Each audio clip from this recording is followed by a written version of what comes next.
ಅವು ಏಟು ತಿನ್ಕೊಂಬತ್ತೈತೆ. ನಮಸ್ಕಾರ ಗುರು. ಇವತ್ತು ಕತೆ ಏನಪ್ಪಾ ಅಂದ್ರೆ ಬೆಳಗ್ಗೆ ಎದ್ದು ಗಾಡಿ ಎತ್ಕೊಂಡು ಗಾಡಿ ತಿರ್ಸಿದೆ ನಾನು ತೋಟ ಕಡೆಗ.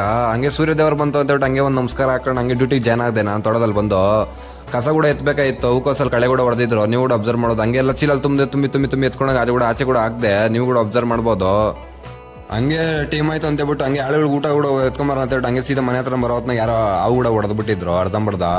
ಅವಳು ಹೊಡಿಬೇಡಿ ಅಂತ ಹೇಳಕ ಇಷ್ಟಪಡ್ತೀನಿ. ನಾವೇನು ಕೊಡ್ತೀರೋ ಅದೇ ನಮಗೂ ರಿಟರ್ನ್ ಕೂಡ ಅದೇ ಬರ್ತದೆ ಅಂತ ಹೇಳಕ ಇಷ್ಟಪಡ್ತೀನಿ. ಹಂಗೆ ಅವ್ರಿಗೆ ಆಳುಗಳು ಊಟ ತಂದಿಕ್ಬಿಟ್ಟು ಹಂಗೆ ಡ್ಯೂಟಿಗೆ ಜನಾಗಿ ಕಸ ಕೂಡ ಎತ್ತಾನ ಅಂತ ಹೇಳಿ ಕಸ ಕೂಡ ಎತ್ತಾ ಇದ್ದೆ ಕಳೆನೆಲ್ಲ.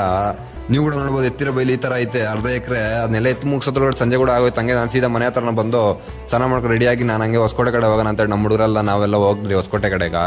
ಹೊಸಕೋಟೆ ತೇರ್ ನೋಡಕ ತುಂಬಾ ಜನ ಕೂಡ ಇದ್ರು. ಹಂಗೋ ಹಿಂಗೋ ಗಾಸಿ ಬಿದ್ಕೊಂಡು ಹಂಗೆ ಹಿಂಗೋ ಬಂದ್ರಿ ನಾವು ತೇರ ಹತ್ರನು. ಹಂಗೆ ಬಳ್ಳೆಹಣ್ಣು ಒಂದ್ ಎರಡು ತಗೊಂಡು ಬಳ್ಳೆಹಣ್ಣು ಕೂಡ ಒಂದ್ ಎರಡು ಹೊಡೆದ್ರಿ. ಹಂಗೆ ಆರ್ಕೆಸ್ಟ್ರಾ ಇತ್ತು ಅಲ್ಲಿ ಬಂದ್ರಿ. ಅದೆಲ್ಲ ಮುಗಿಸ್ಕೊಂಡು ಮನೆಗೆ ಬರೋಕೆ 12 ಗಂಟೆ ಕೂಡ ಹೋಗಿತ್ತು. ಫಾಲೋ ಮಾಡಿ ಸಪೋರ್ಟ್ ಮಾಡಿ ಅಂತ ಹೇಳಕ ಇಷ್ಟಪಡ್ತೀನಿ. ರಾಮ್ ಅಂತ ಹೇಳ್ತೇವೆ.